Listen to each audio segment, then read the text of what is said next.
lot of this isn't going to make sense to you, and I'm sorry about that. I'm just going to start at the beginning, with the house.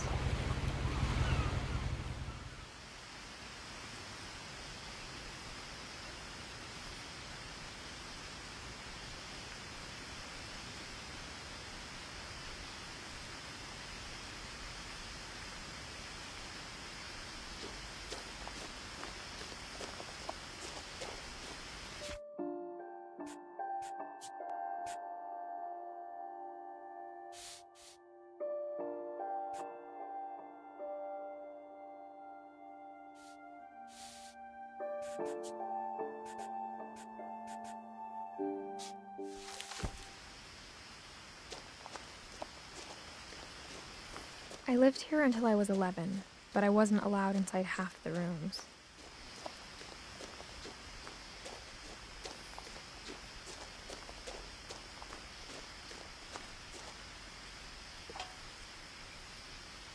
Inside the mailbox were bills from 7 years ago, marked urgent, open immediately.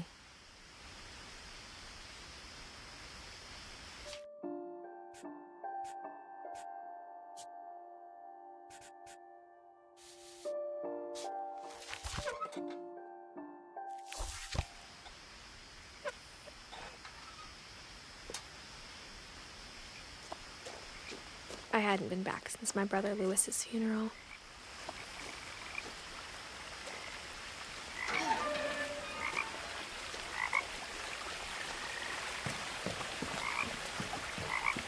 In her will, my mother left me a key, but didn't tell me what it unlocked. Maybe she thought I'd know, or she thought that the mystery would be enough to bring me back.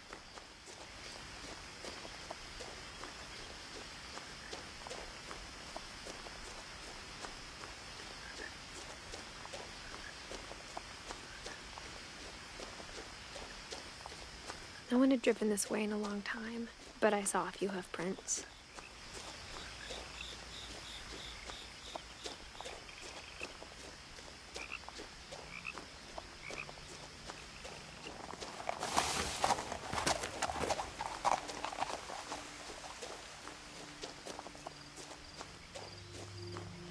The truth is, even after I inherited the house, I never thought I'd come back to it. But now I had questions about my family that only the house knew the answers to.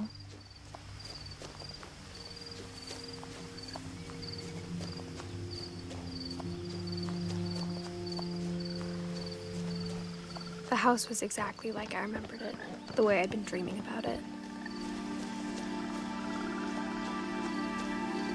As a child, the house made me uncomfortable in a way I couldn't put into words. Now, as a 17-year-old, I knew exactly what those words were. I was afraid of the house.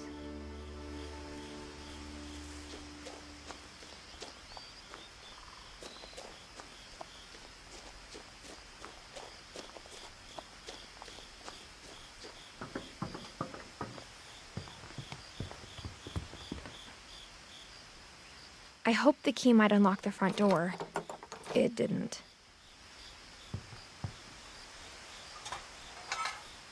Looking in, I felt like the house itself had been waiting for me.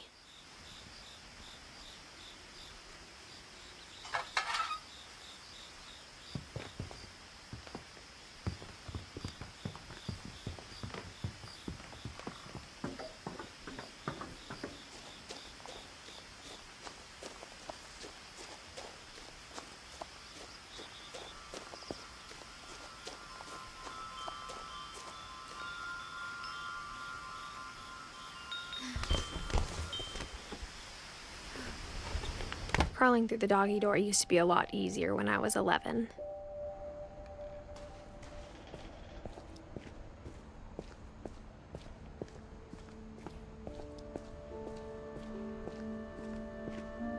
For the first time in years,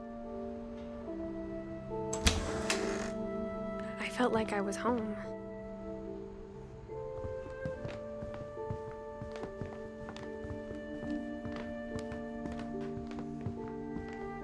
Nothing in the house looked abnormal. There was just too much of it.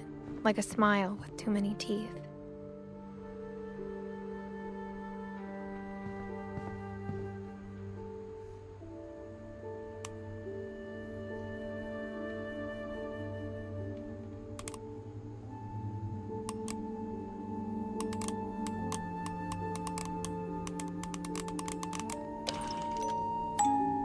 Great-Grandpa Sven built a music box for Barbara, along with the rest of the house.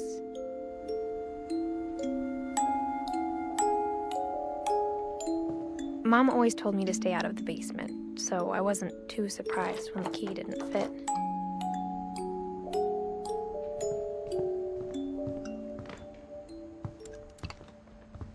Even the fireplace had a story. Edie told me the bricks came from the original house, after it sank.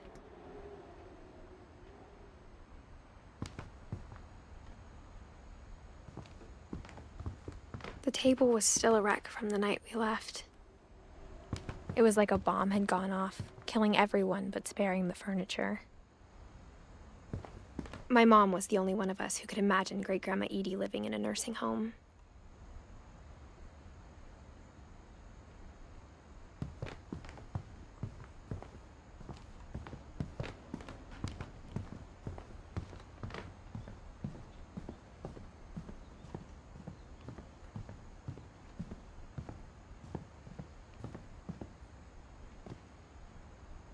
After Milton disappeared, Mom sealed up all the bedrooms. Then Edie retaliated and drilled peepholes.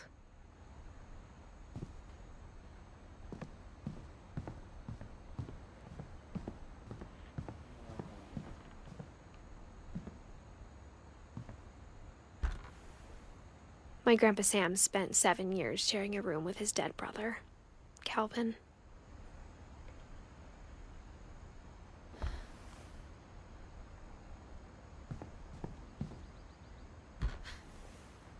The last time I was in Edith Sr.'s room, I was 10 and she was painting my portrait.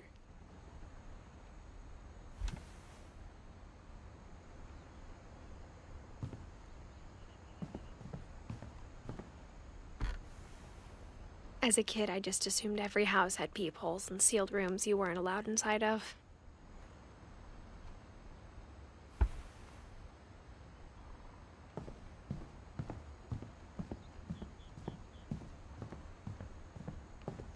Whenever people ask me about my family, the first thing they always want to know about is Barbara.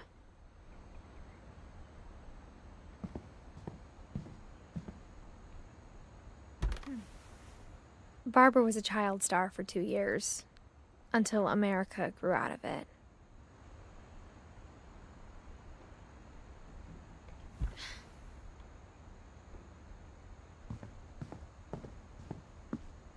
Mom must have locked the third-floor stairs on the night we left.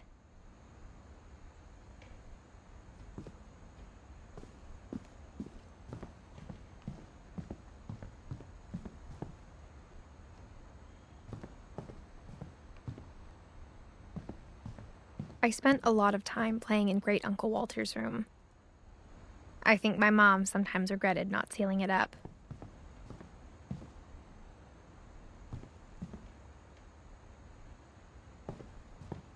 Lewis told me there were secret passages, but I never believed him.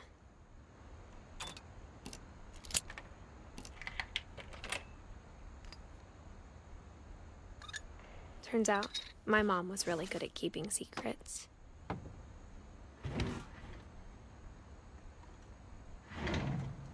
Now it was time to find out what my mom had been afraid of.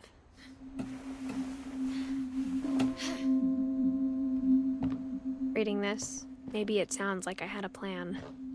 From the paintings on the wall, it was clear my brother Milton had been here before me.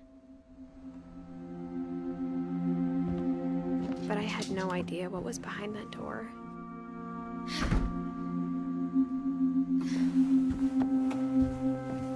Just like I had no idea where all this was gonna lead.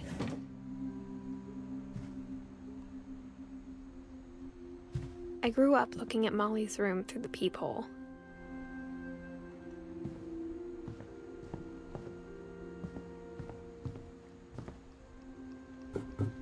Molly's gerbil had a tiny bedroom with its own even tinier gerbil cage. Being inside for the first time, I felt like I'd stepped behind a painting.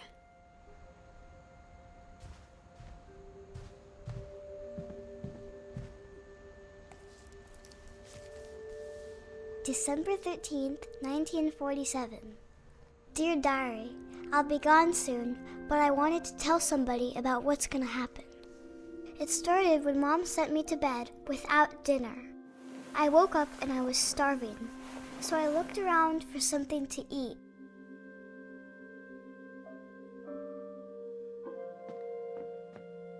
The gerbil food was dry, but I didn't mind it.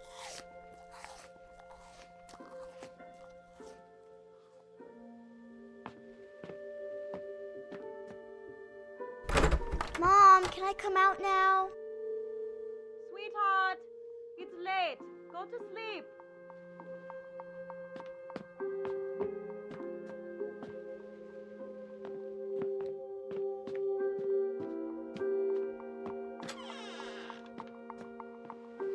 I kept eating and eating.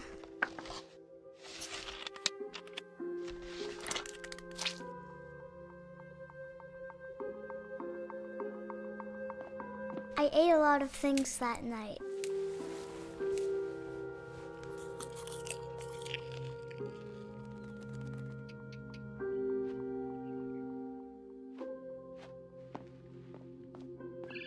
Then I heard chirping outside my window.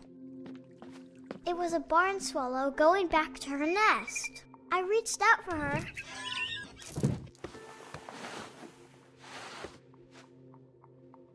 And suddenly, I was a cat. I tried to be quiet, but the bird was really scared.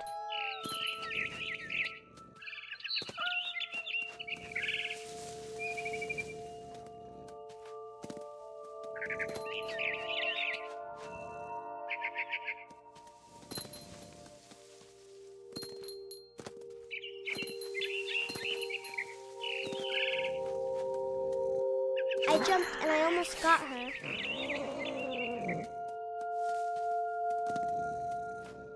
I could tell she was getting really tired. Now I was up in the big tree. I promised Dad I wouldn't climb it anymore. All I cared about was eating that mama bird. I gobbled her up. And suddenly, I was an owl. First, all I heard was the wind. Then I heard little teeth nibbling in the grass.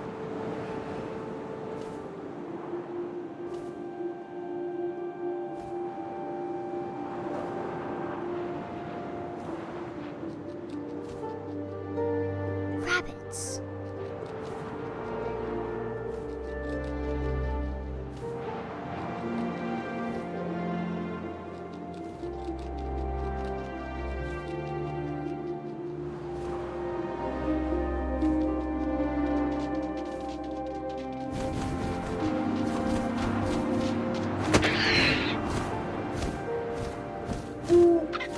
I imagined his face looking up and seeing mine through my talons.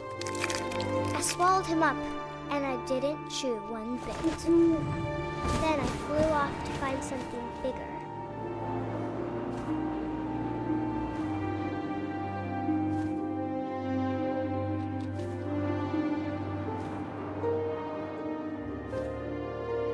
A mama rabbit.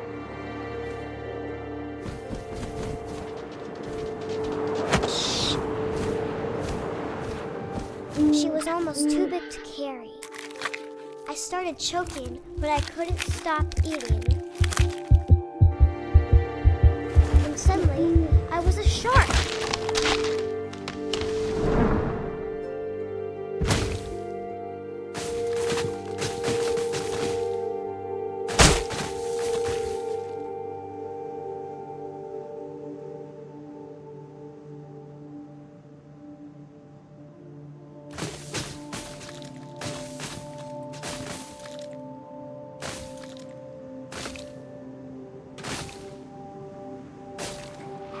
I tumbled off a cliff and into the ocean. Now, I was hungrier than ever.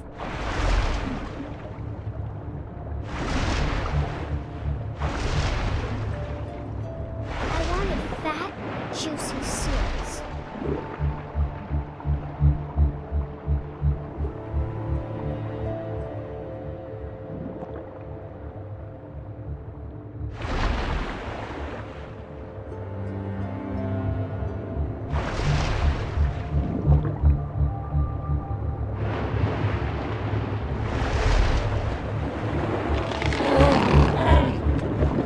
Off her flipper, and it tasted really good.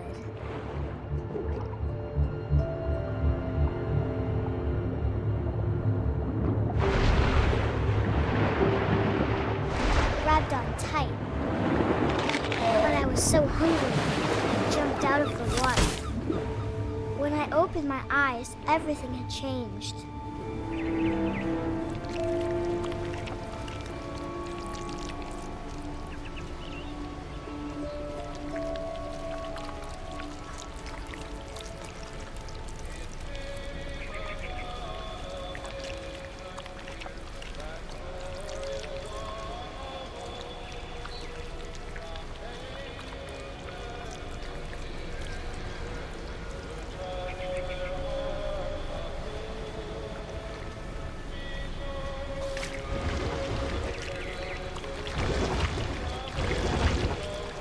Now I was a monster, and I smelled people everywhere.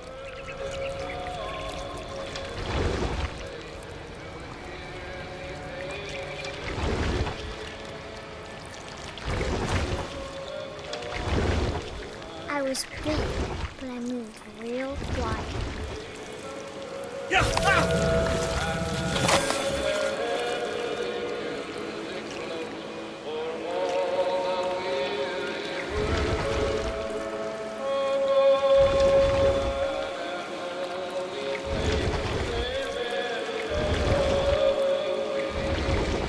I wanted to stop, but also I didn't.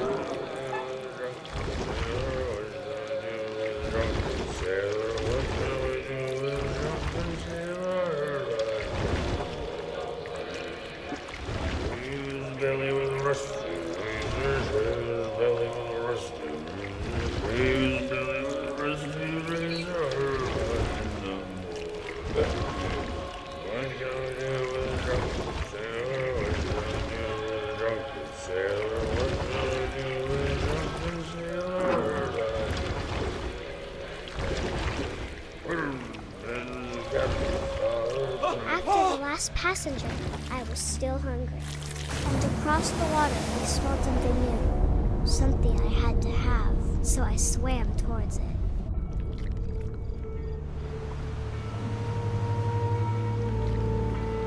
I slithered onto the sand, and the good smell went into an old pipe.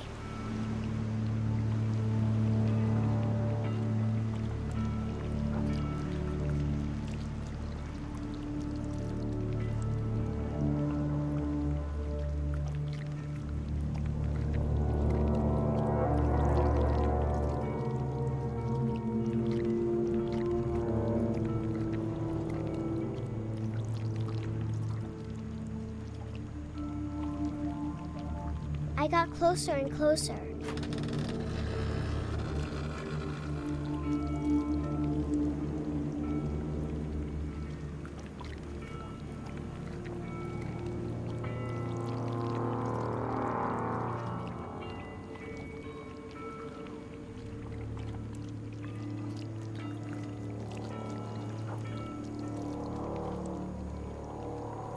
All my stomach started growling.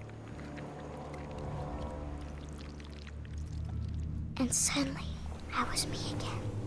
I held my breath for a long time, but I couldn't hear anything.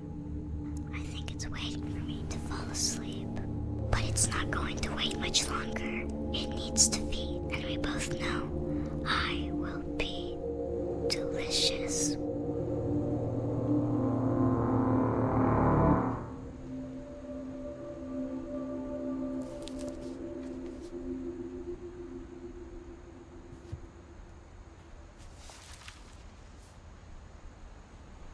I'm not sure if I believed all of that, but I'm sure Edie would have.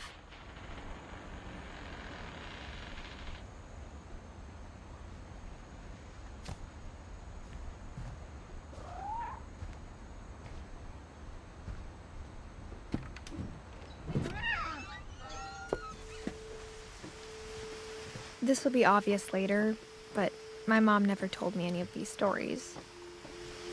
Edie would have, but Mom didn't like bringing up the past.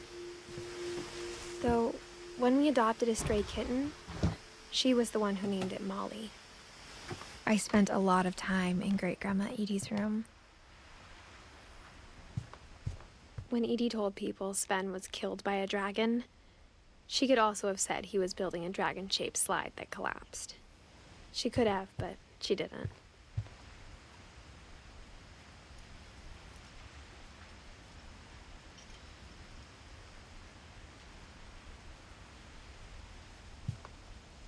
Her room was like a museum.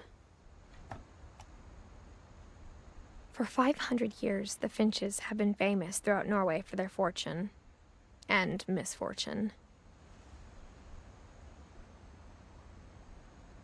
Odin Finch buries the latest victims of the family curse, his wife Ingeborg and their newborn son, Johan. On January 7th, 1937, he set sail with his family and his house, hoping to leave the curse behind. But 40-foot waves off the coast of Washington send the house and Odin to the bottom of the sea. Odin's daughter Edie, with husband Sven and baby Molly, step ashore on their new home, Orcas Island. Odin Finch is the first to be buried in the new family cemetery. His daughter Edie is already dreaming of a new Finch house.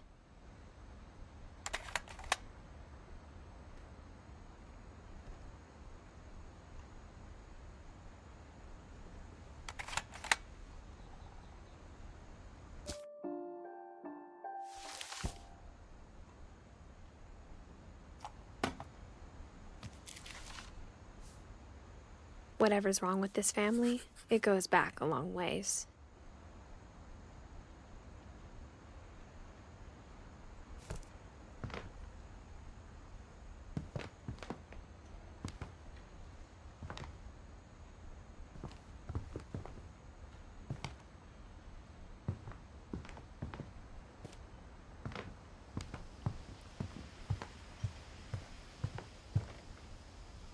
Even in her 90s. Sometimes Edie seemed a lot younger than my mother. The only trace Grandpa Sam's first wife Kay left on the house was the pink bathroom. It was a pretty big trace.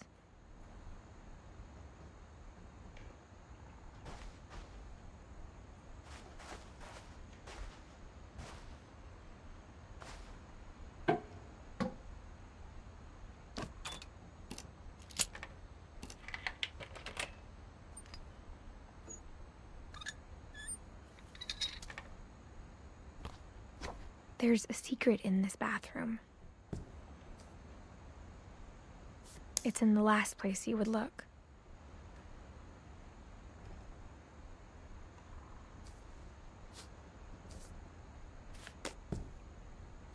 It isn't in the cupboard.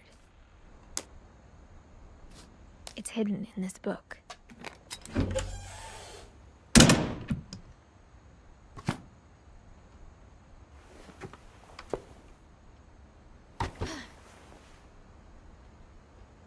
Sven gave Sam an old camera he'd refurbished. He never put it down.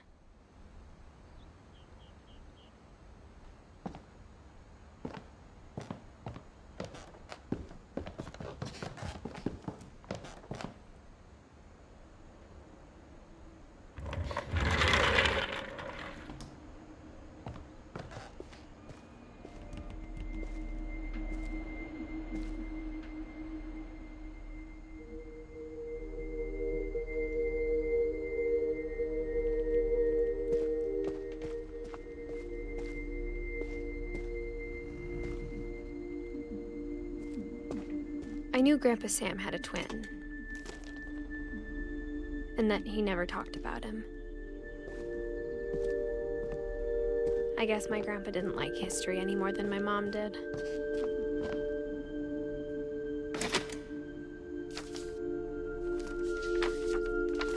How I Want to Remember My Brother by Sam Finch. The thing I remember is that when he made up his mind, that was it.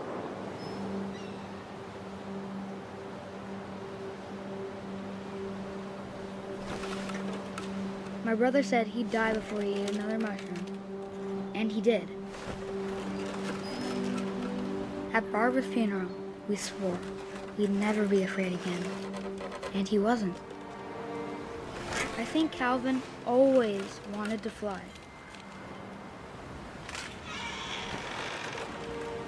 Sam! Calvin! Dinner's ready! Coming! But that day, he finally made up his mind to do it. I told him going around was impossible. Maybe if I hadn't said that,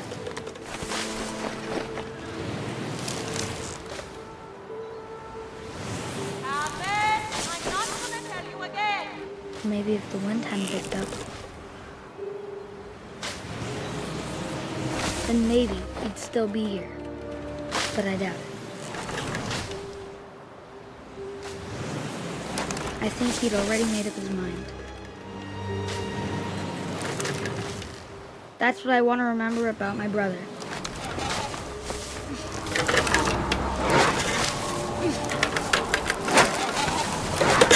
The day he made up his mind to fly. And he did.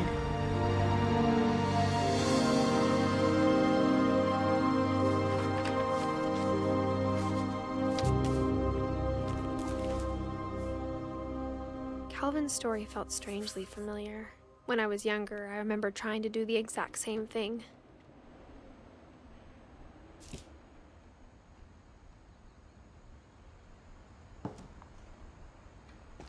After the funeral, Edie roped off Calvin's half of the room.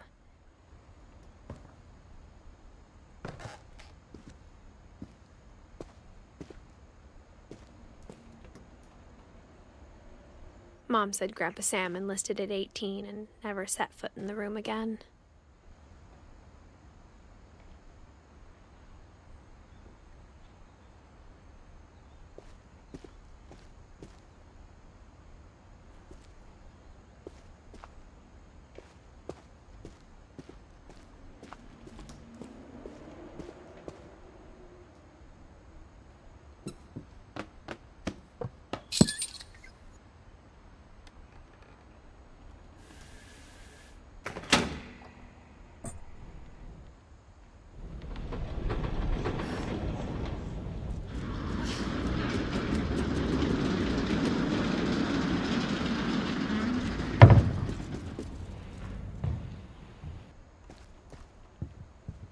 The passages were a pretty tight fit. They'd obviously been built for smaller hands and bellies.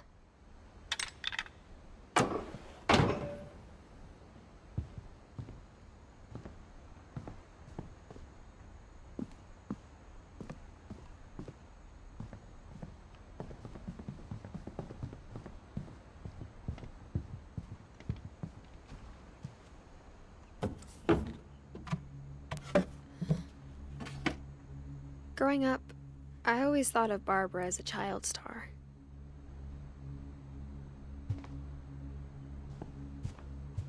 I never thought about how hard it must have been for her afterwards.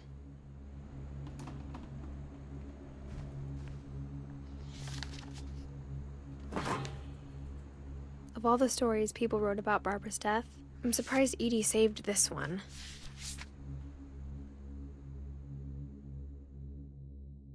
Old Jack here with another ghastly tale inspired by America's most unfortunate family.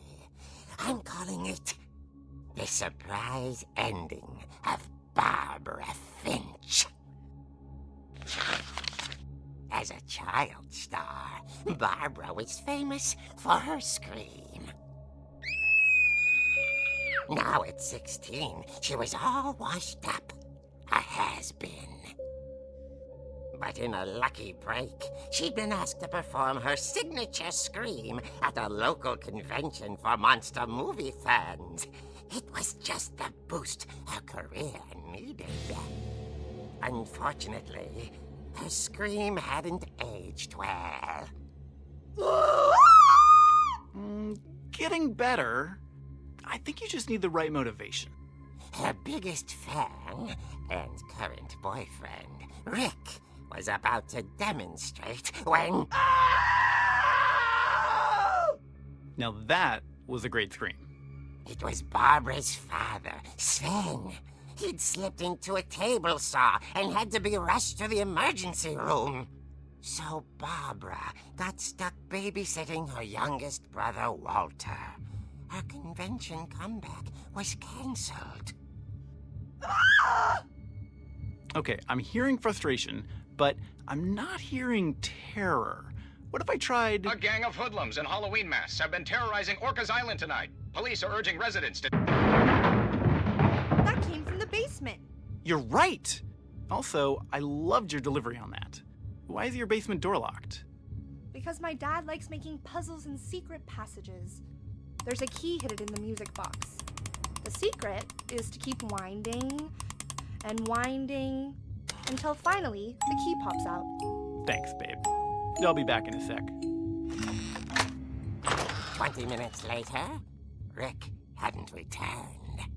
So Barbara went to look for him, right on cue. She reached for the music box.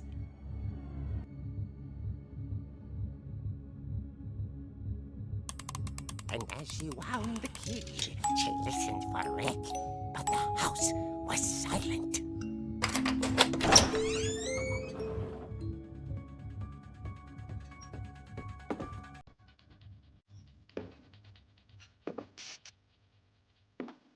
She found Rick's crutch and imagined the worst.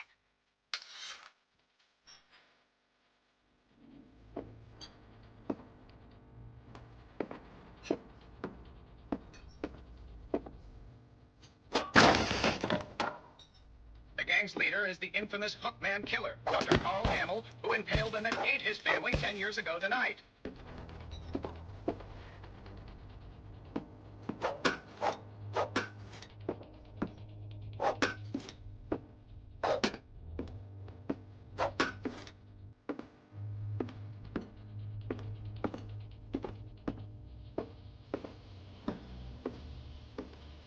The old fridge rattled and grew still.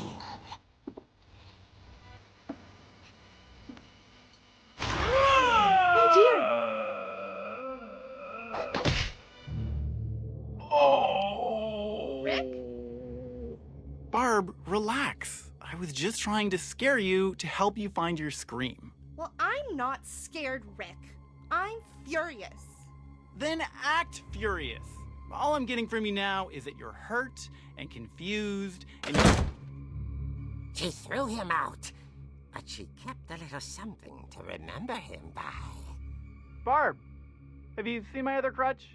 And she was still holding it when she fell asleep watching the late picture show. Hours later... Barbara! Walter, what's going on up there? Ah!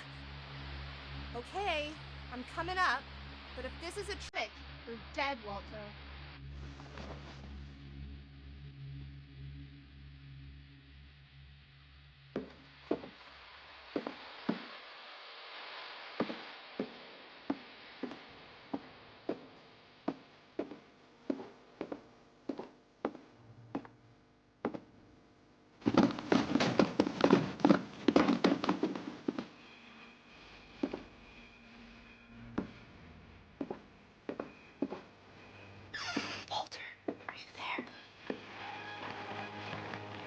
Walter vanished, but his bedside radio was still on.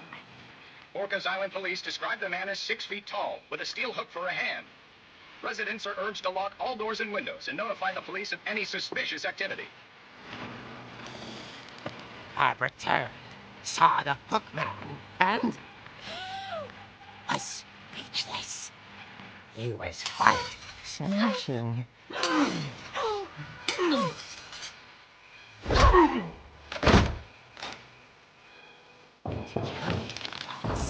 He couldn't get enough of Barbara.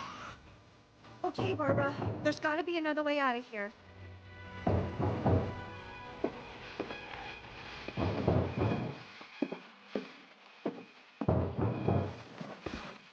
That night, she played her part beautifully.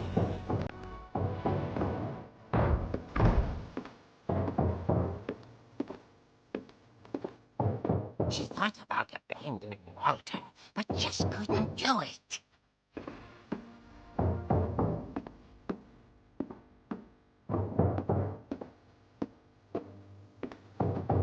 Molly's door hadn't been opened in years. The hinges grow.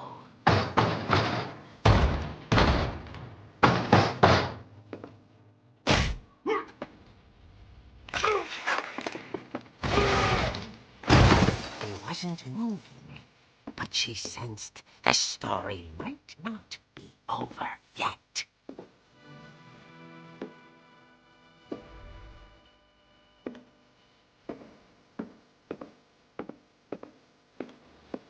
The hookman had vanished. She listened for his breathing, but all she heard was...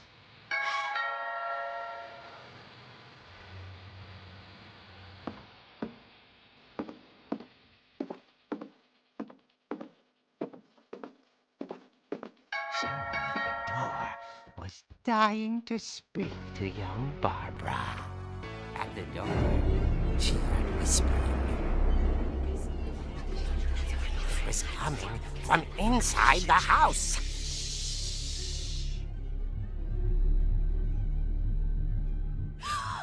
Oh dear.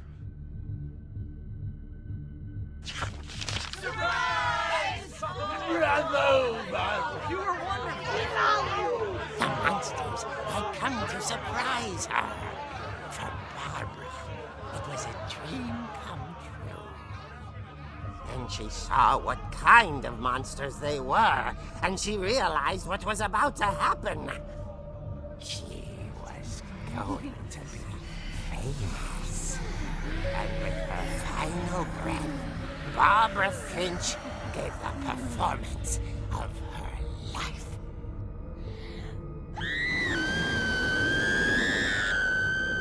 I wasn't there myself, but I hear Barbara was magnificent.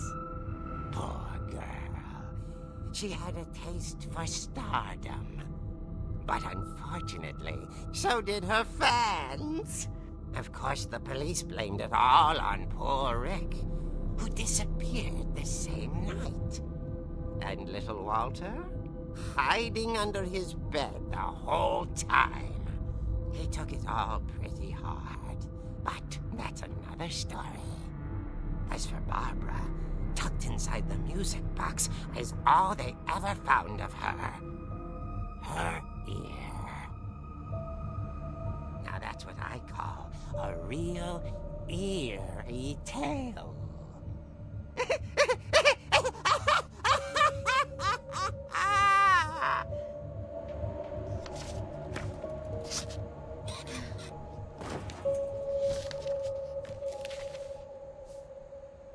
Edie told me all Barbara wanted was to be remembered, as absurd as that comic was. Maybe what Edie saw was a happy ending.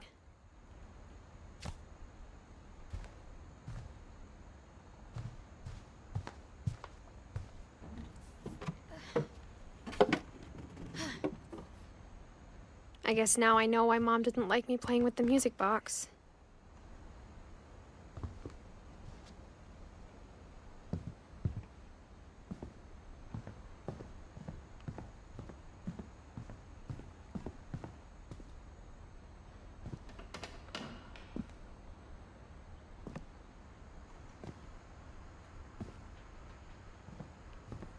A lot of things got left behind in the whirlwind of that last night.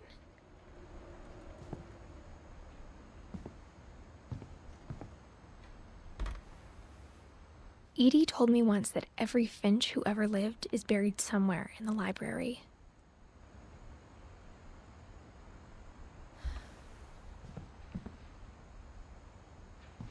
My mom wasn't much of an optimist, but she never stopped believing that my brother Milton was alive.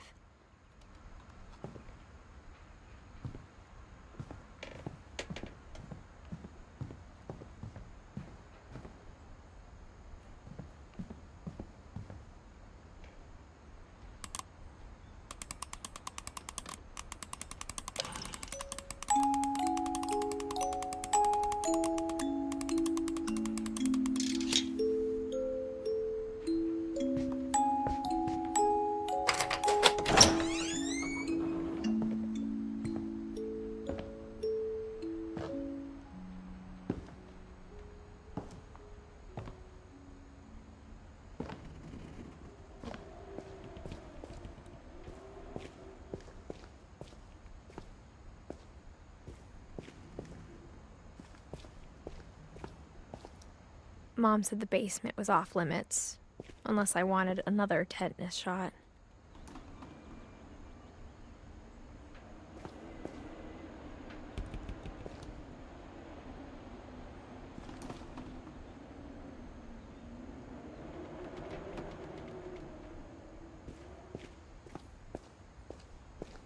I saw Edie sneak down to the basement once, carrying packages.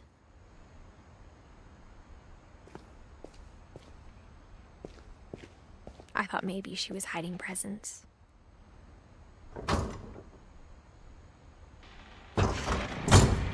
It turned out she was hiding a lot more than that.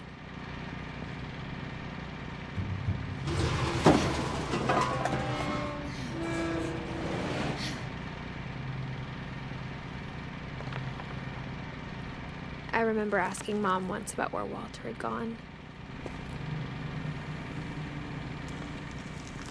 She said after Barbara died, he got as far away as he could. If there's a pattern in all these stories, I think it's that none of us has gotten very far.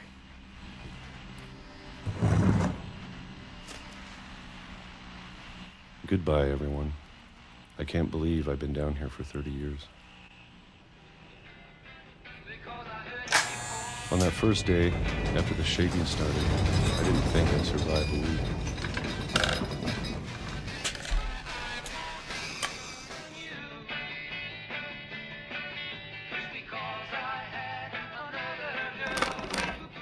But after a few days, I settled into a routine.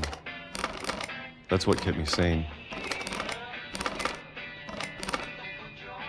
Having a schedule, living for today. I always expected to be dead tomorrow. But if you wait long enough, you get used to anything.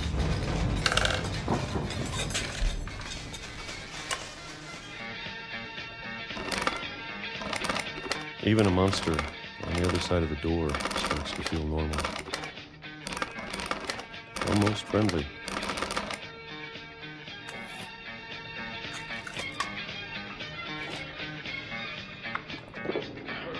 And then one day, everything just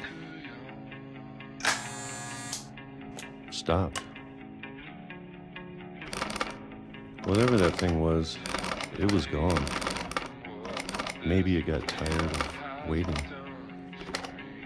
Or maybe I just got tired of being afraid.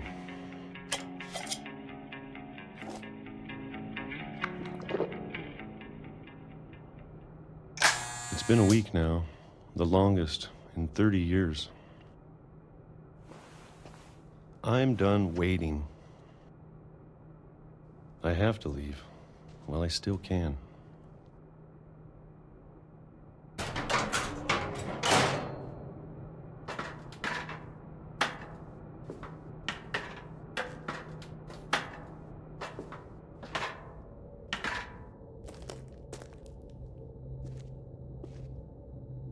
I know it's out there somewhere.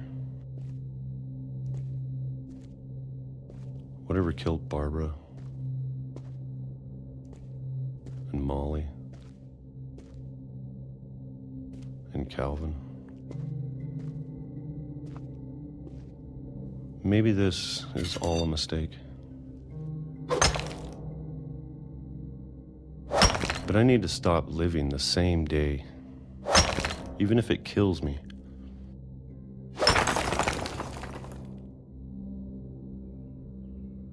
Whatever's out there, I want you to know I'm ready for it. I'm going to appreciate all of it, especially the food. I don't mind if I only have a year left, or a month, or a single week. I'd be happy with one new day. I can already imagine the sun on my face.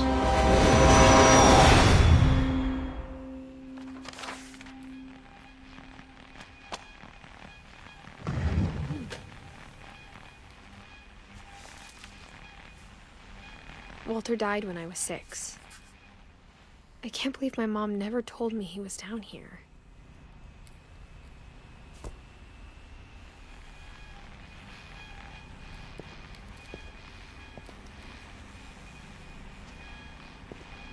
I'm sure my mom was trying to protect me.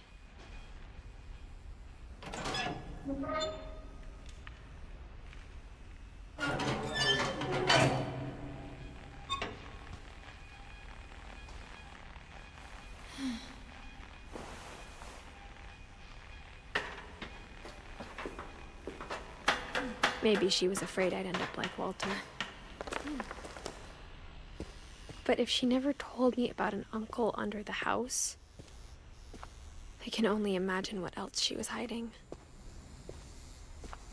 I don't want to make the same mistakes she made. Trying to bury something that's still alive.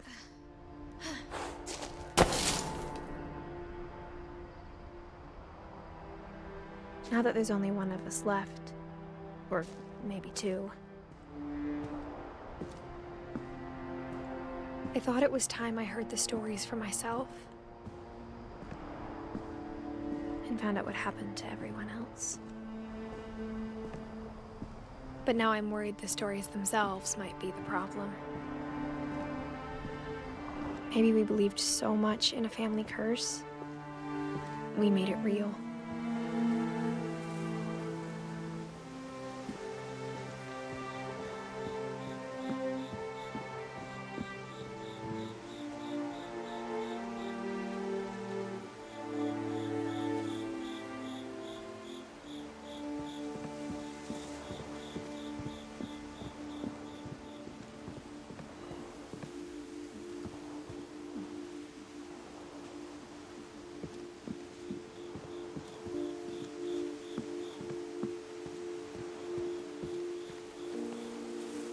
I don't know if I should even be writing this.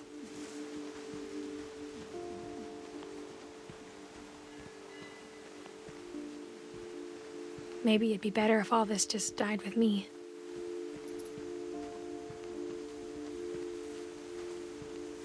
But I thought you should know about your family.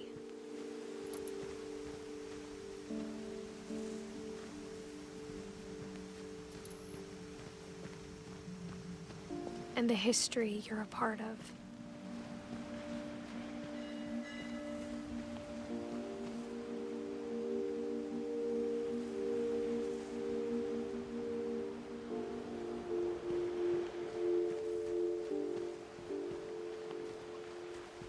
Though to be honest, I feel as lost as you probably do right now. I think the people in these stories believed them. For what that's worth.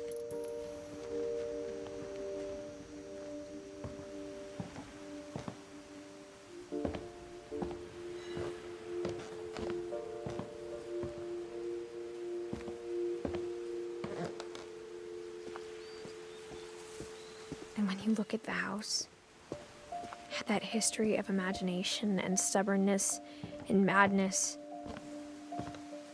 any of it seems possible.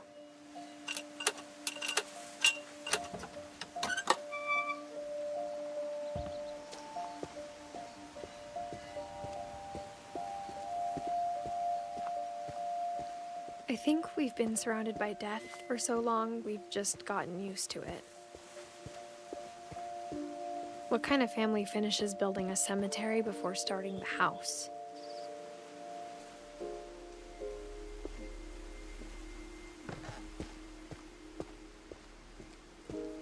It's embarrassing for me to admit this, but the pet cemetery made me more uncomfortable than the human one. 3 of the gerbils were mine, and 2 had been my fault.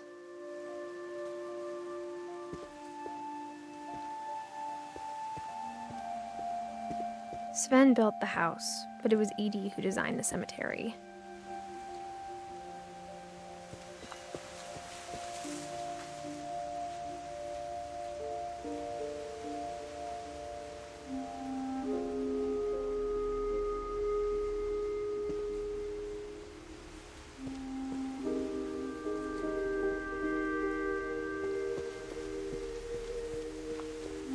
I'm sure Odin's monument had been Edie's idea.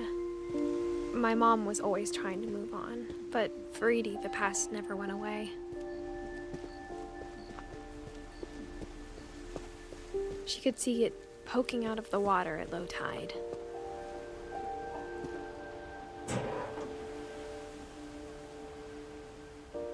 Edie said she dreamed about the old house every night.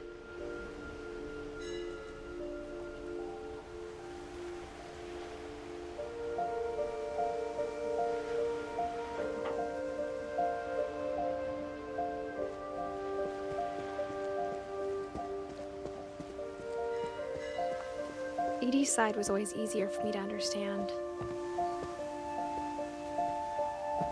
But the older I get, the more I can see where my mom was coming from. Her dad had been pretty strict, but it wasn't enough to save her brothers. She was just trying to do better.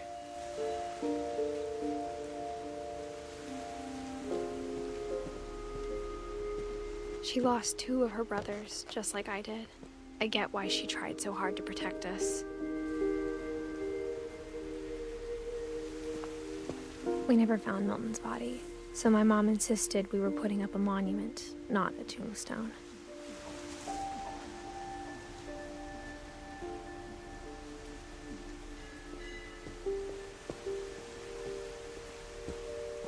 There's so many things I wish I could ask my mom now. Part of me thinks this is what she wanted all along. For me to come back someday and find everything out for myself.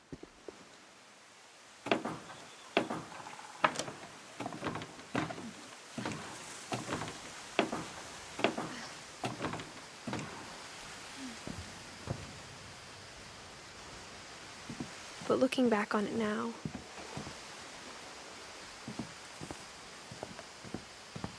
if she told me there was going to be so much climbing, I never would have come when I was 22 weeks pregnant.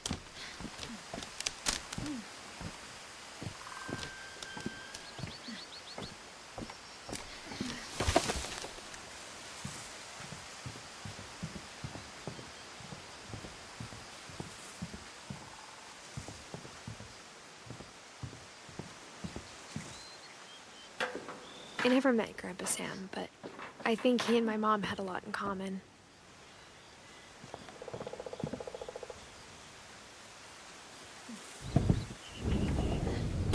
They were both pretty intense.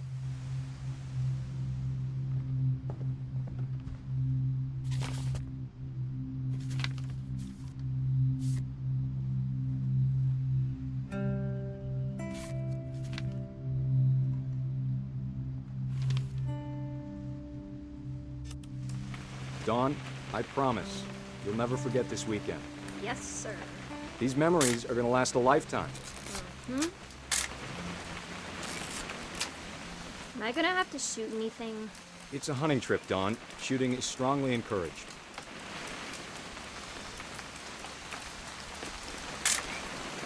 Shouldn't we be leaving? Just want to get a shot of you, Dawn, then we can take off. What? Perfect. It's gonna rain the whole weekend, isn't it?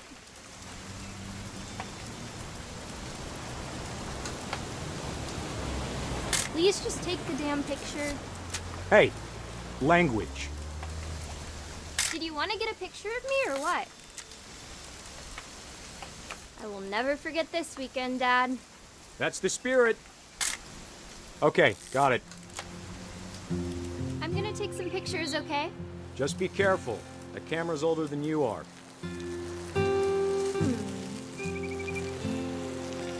Definitely should not have drunk all that coffee. Hey! That's a keeper. I'm just saying, I'm not always gonna be here, Don. You'll need to remember this stuff, if you want to survive. I'll be fine, Dad. You know who else thought he was gonna be fine? Some guy who died. Don, I'm being serious. I know, Dad. You're always serious. Doesn't being out here make you want to chill out? Well, to tell you the truth, I haven't been out here in 20 years. Don, don't you think you could find something more interesting to photograph? You don't need to waste any more film on me, kiddo.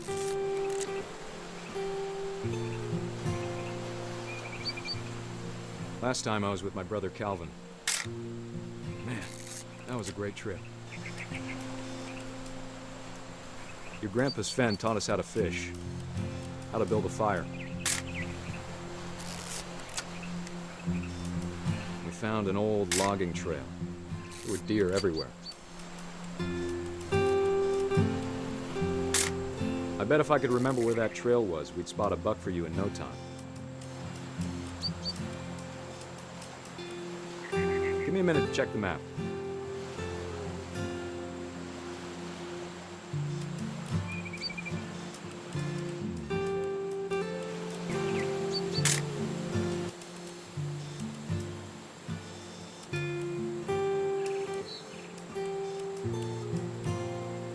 Dad! Good eyes, Don.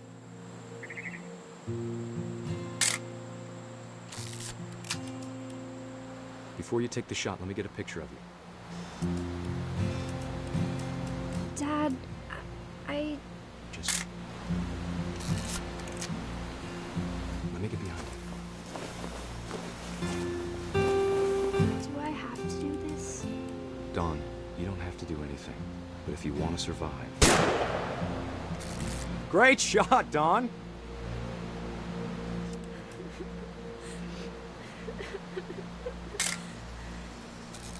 I'm proud of you, Don. Always remember that, okay?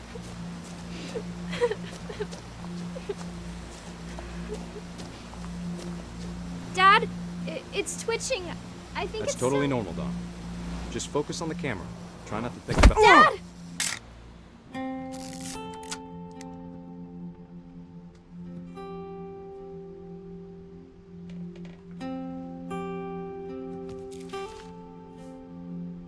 Of all these stories, that's the one I wish most that my mom had told me.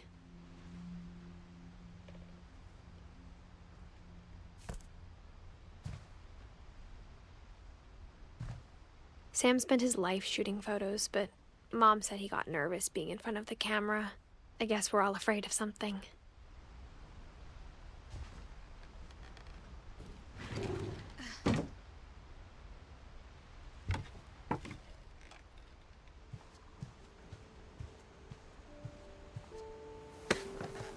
After Sam died, my mom and Edie got really close. They'd both lost a lot.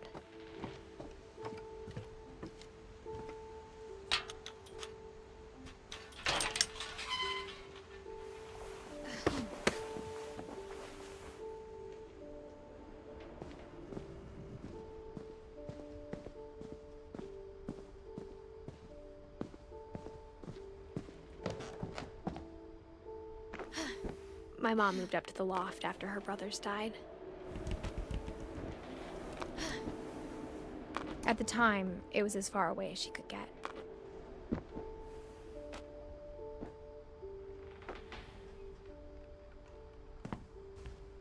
I can't imagine what it was like for her to lose 2 sons after she'd already lost 2 brothers. She spent a summer building houses in Calcutta, where she met my dad, Sanjay. My mom moved to India a week after graduation and got a job teaching English. Lewis was born a year later.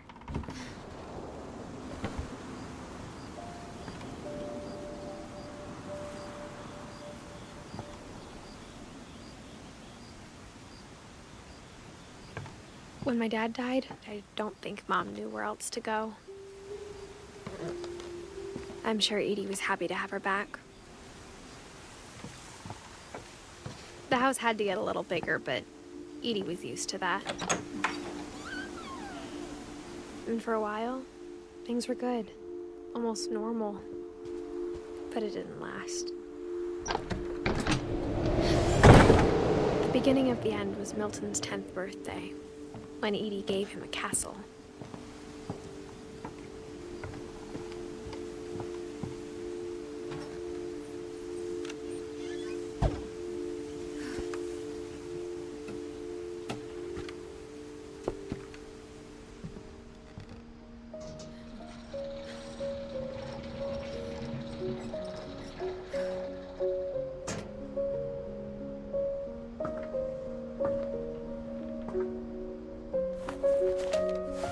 Milton Finch in The Magic Paintbrush.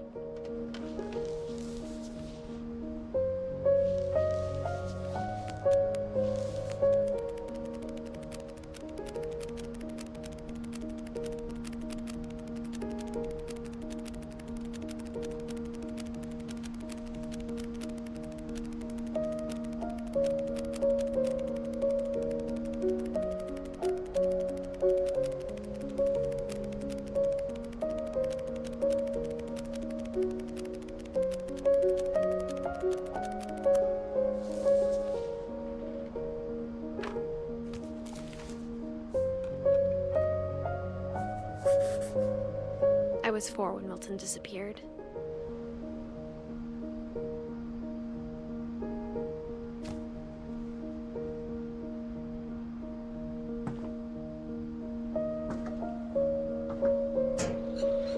Mom spent months searching for my brother.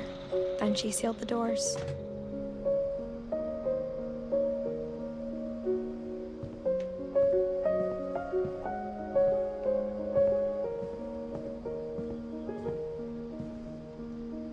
Whatever Milton had found in the house, Mom didn't want it getting out.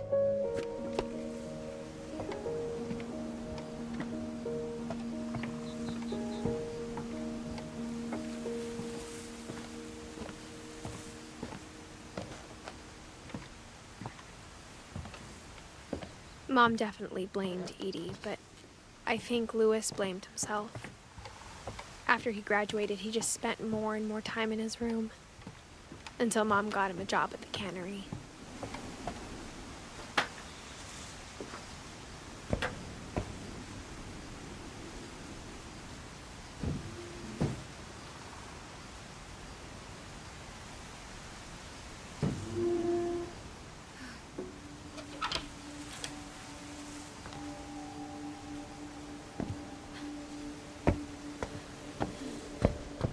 Lewis's room smelled very, very familiar. That part of him lived on.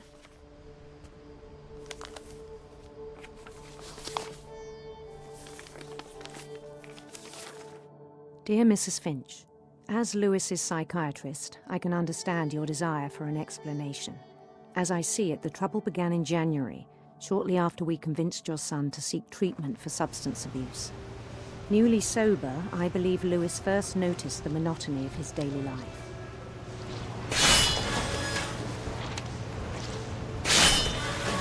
He kept working at the cannery, but he withdrew part of himself. In our sessions, I saw the same behavior. His mind began to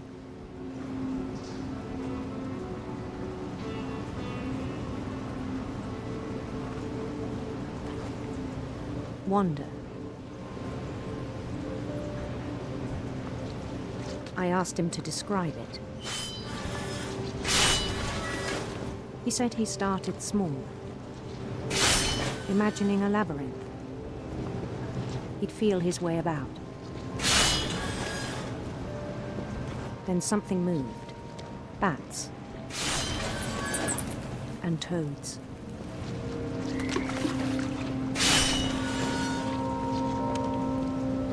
and things that have not names. He knew it was all in his head.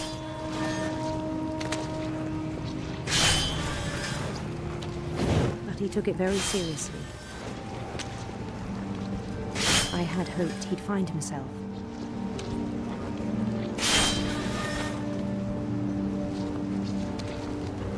But he found something more.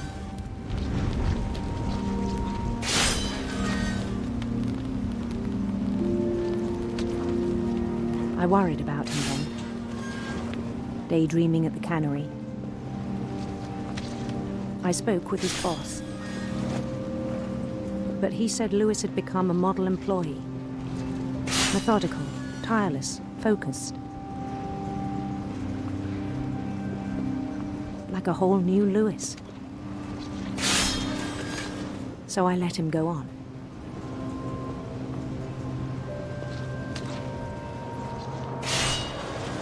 I even encouraged him. It seemed very promising at first. He told me he'd made a new friend.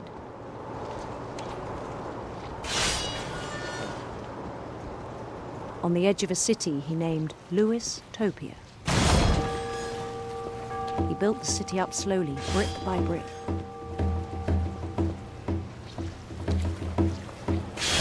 Then he made musicians.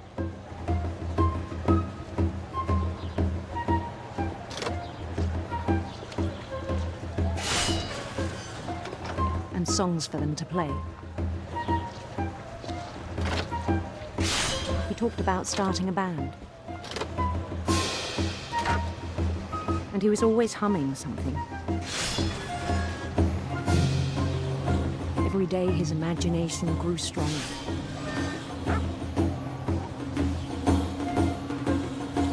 He no longer spoke at the cannery. But his chopping was as reliable as ever. Then one day it struck him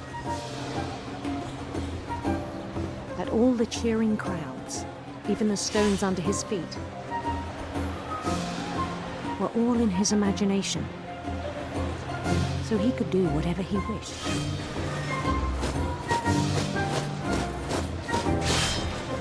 He held an election for mayor.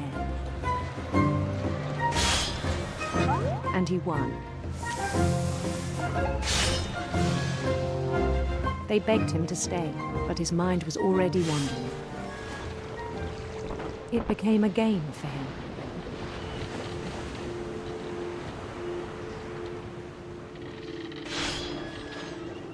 He'd conquer a city, then immediately push on.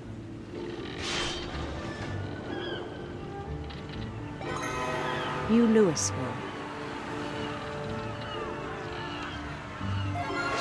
St. Louis. He started drifting away from our reality.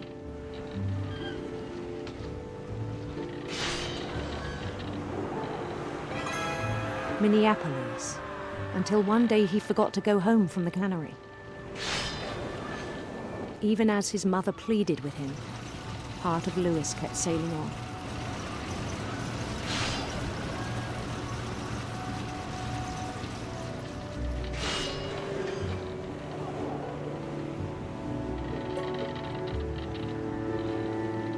In Lewisburg, he heard rumors of a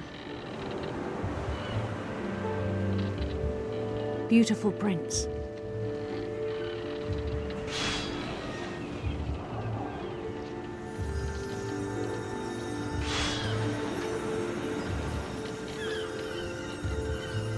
The prince was on his own quest for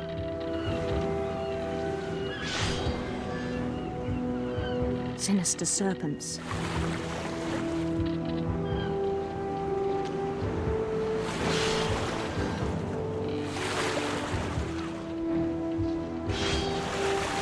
He followed the sound of his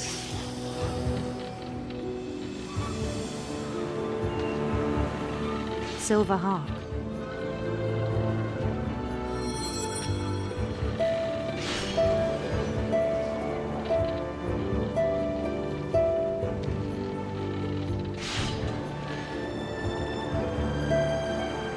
His chase led him to a golden palace east of the sun and west of the moon.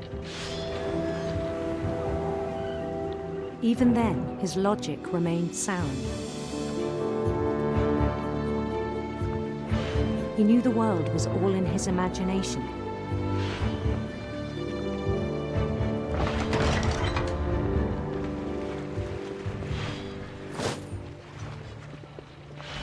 But he was so proud of having created it. In his own eyes, he'd become something greater than a king.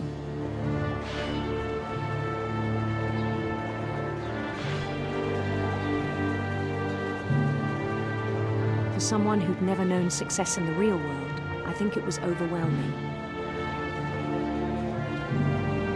And then it struck him that the real Lewis was not the one chopping salmon, but the one climbing the steps of a golden palace.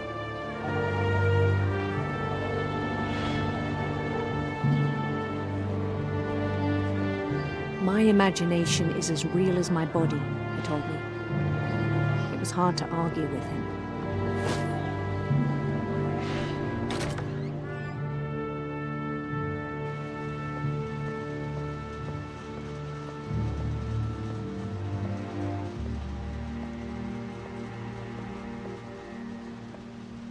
He began to forget the world we know.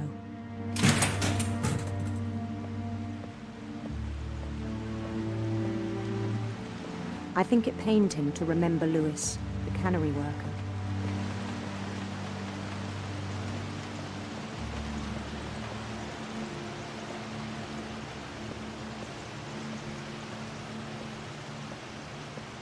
He began to despise the man with a royal contempt.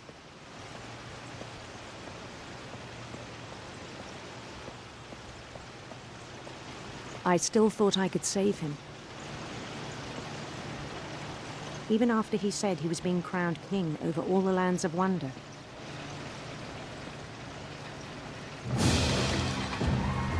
The palace would be packed with his companions.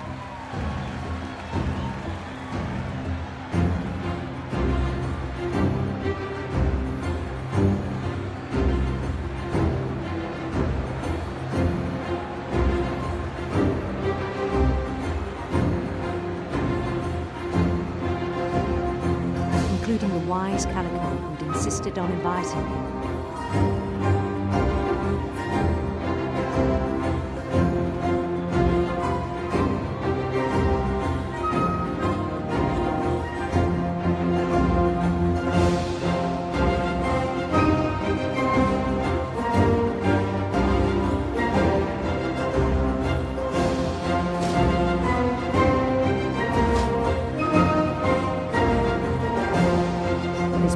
Waiting, holding his crown.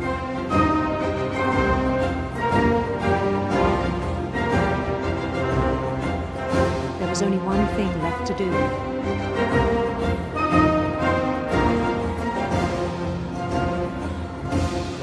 Bend down his head.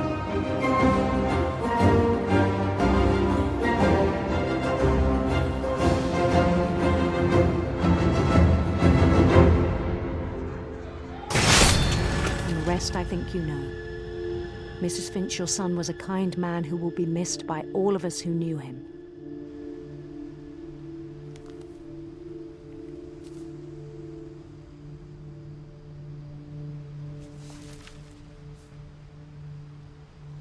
My brother was really cool. I wish you could have met him.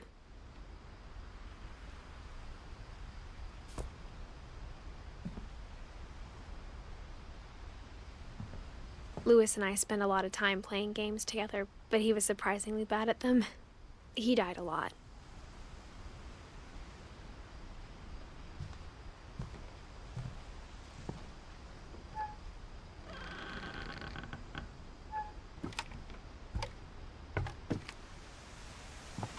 On the way back from Lewis's funeral, my mom told me to start packing. She waited until the day before we left to tell Edie. I'm not sure if she wanted to make it easier or harder.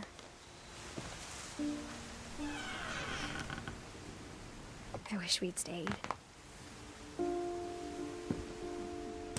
But I understand why we left. What happened that night had been coming for a long time. Maybe it should have come sooner.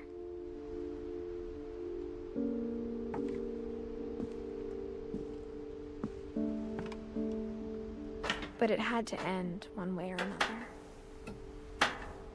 All that's left now is to tell you about that last night.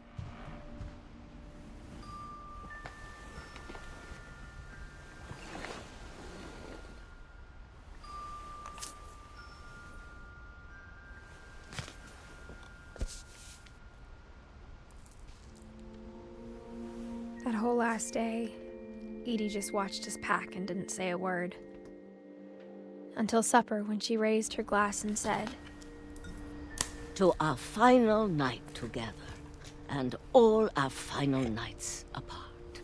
Grandma, you know what I said about alcohol.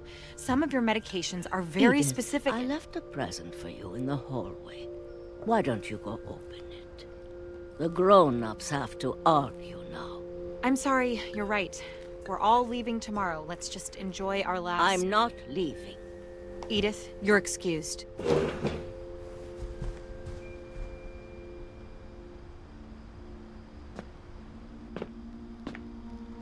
The power had been shut off that morning, but Edie always had plenty of candles. When my mom sealed the library, I don't think she knew about the other entrance.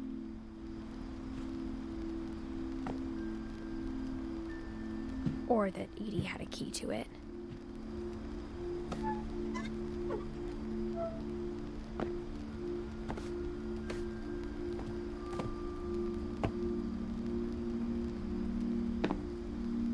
That thing you're afraid of isn't going to end when you leave the house.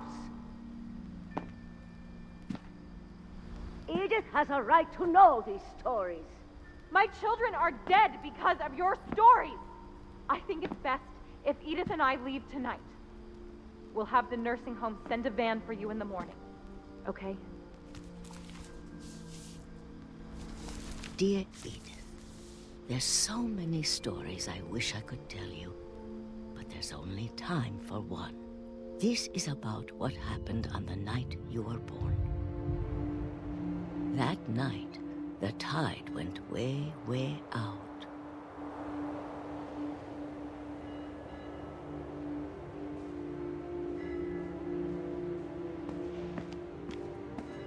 It was the first and last time I ever saw the old house aground. There'd been an earthquake out in the middle of the ocean. They called it the lowest tide in 1,000 years. God, it smelled awful.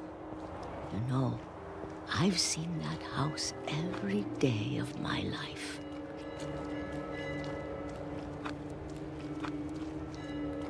But I never thought I'd go back to it. When the fog rolled in, I lost my way.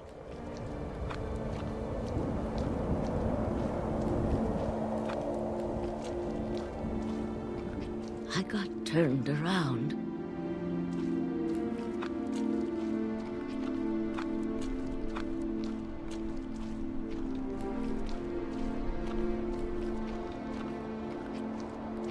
For a while, I wandered.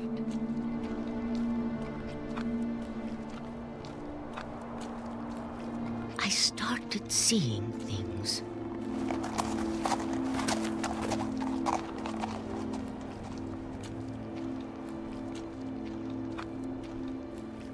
Things I'd forgotten had ever existed.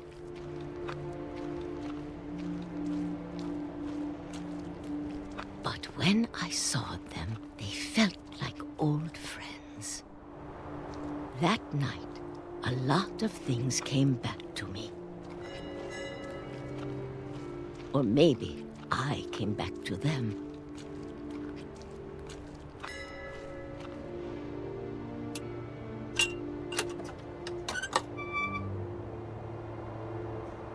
Things I can't explain, but that I need you to try and... Edith, what are you doing in here? It's mine. Edith! Mom, you're gonna rip it! Let go! I kicked and screamed, but Mom dragged me to the car. I never saw Great-Grandma Edie again. The next morning, the van came to pick her up, but she was already gone. After that, we moved around a lot.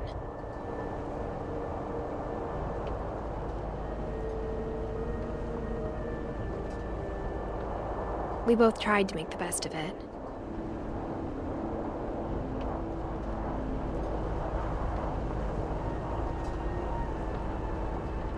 A few years went by.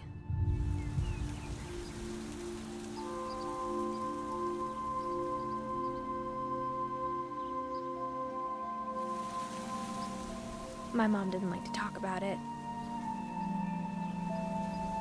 but she started getting sick a lot. The rest happened pretty quickly.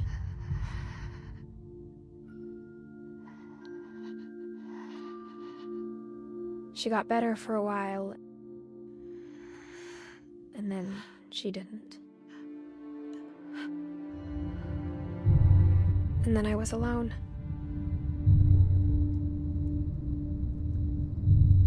The last Finch left alive.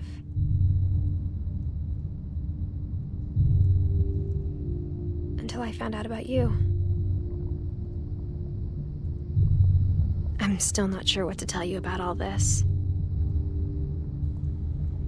If we lived forever, maybe we'd have time to understand things. But as it is, I think the best we can do is try to open our eyes. And appreciate how strange and brief all of this is.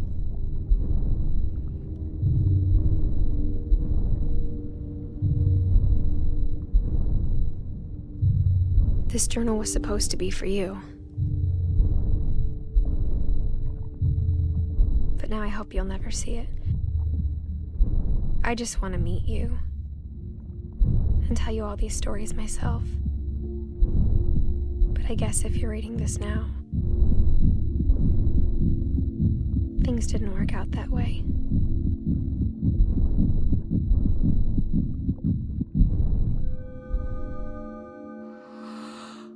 This is where your story begins. I'm sorry I won't be there to see it.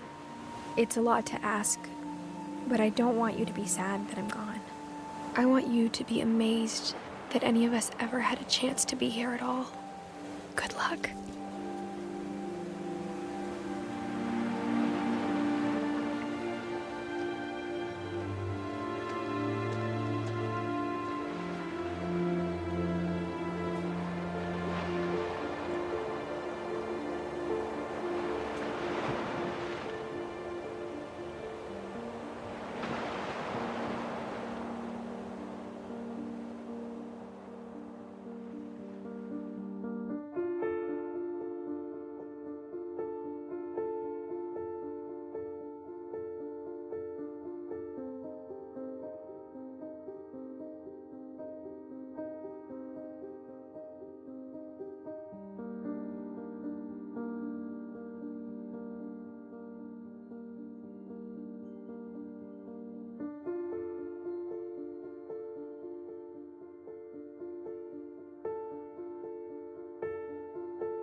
I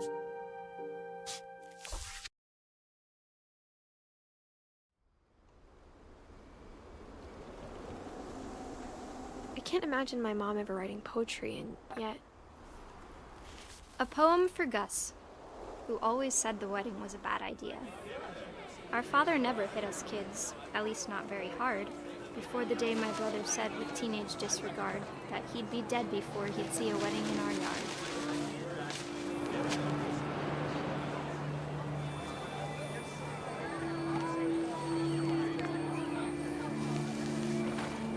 My father made him come, of course, but Gus stood far apart, just flew his kite and bottled up the storm inside his heart.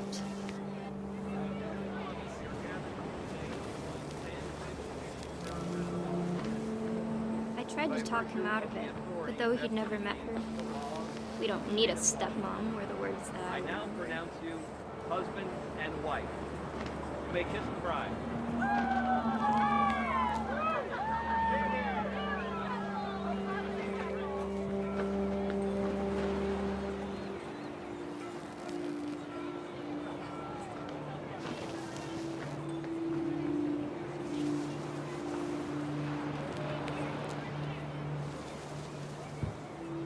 When the time for photos came, Dad ordered him to come here.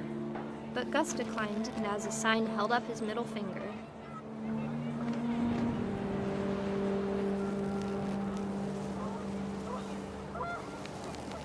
The wind picked up, and panicked geese appeared and quickly went. But all the humans did that day was go inside the tent.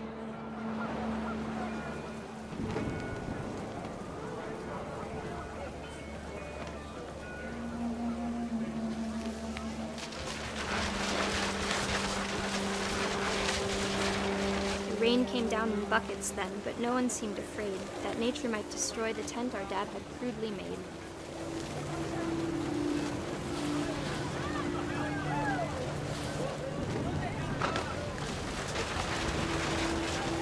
The thunder sounded much too close and full of angry power, but all my father said to this was, "Make the music louder."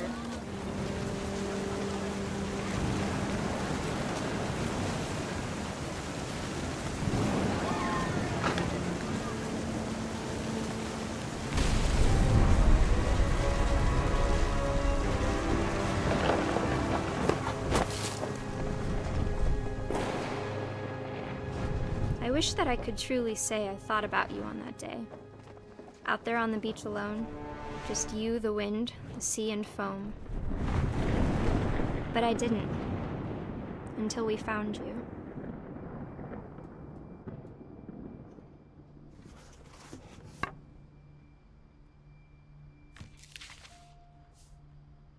She never talked about him, but Mom told me once if I was a boy, they were going to name me Gus.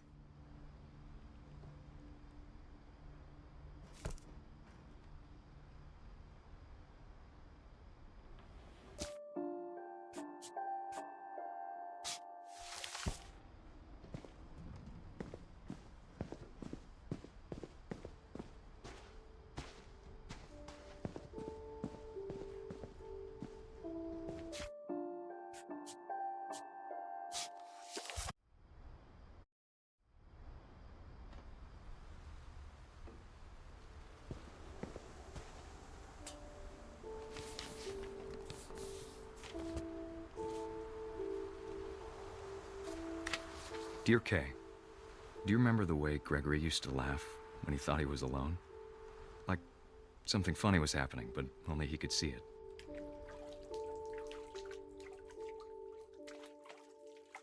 I think he saw things the rest of us don't.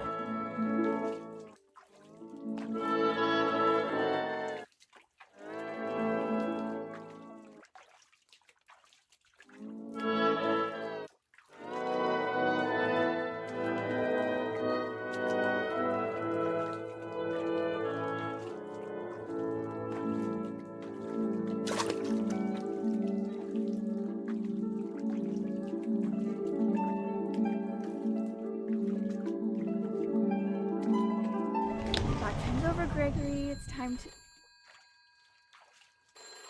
Hold on, sweetie.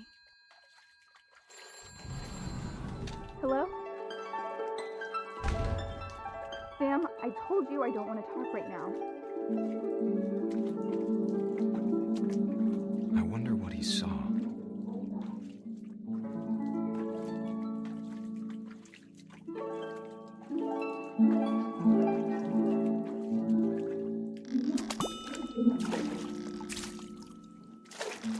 What his world was like. He reminded me so much of Calvin. Lost in his imagination. Whatever it was, he saw.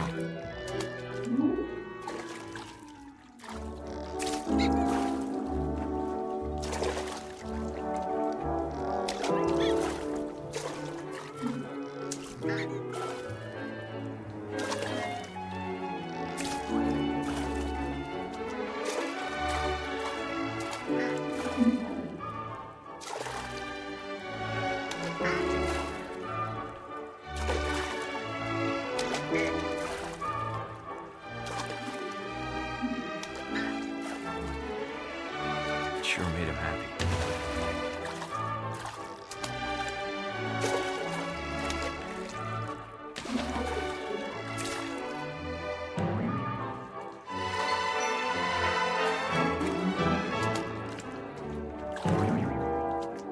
I know how silly it sounds.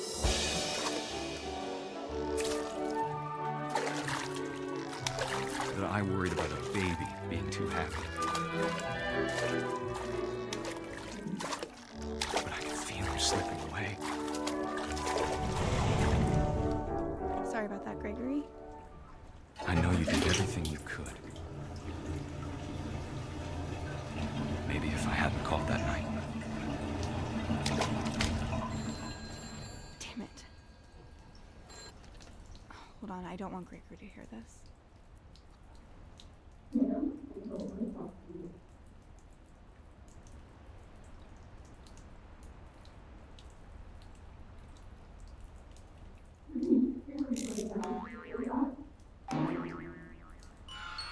I wish he could have told us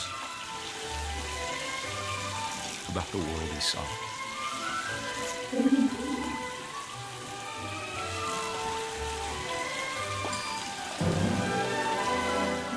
There's so much I don't understand about Gregory, about everything.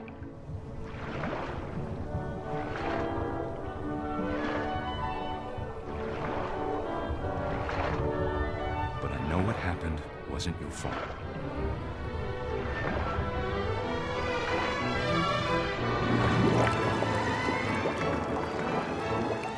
I'm sure he's happy. And he'd want you to be happy too. Good luck, Kay. Love, Sam.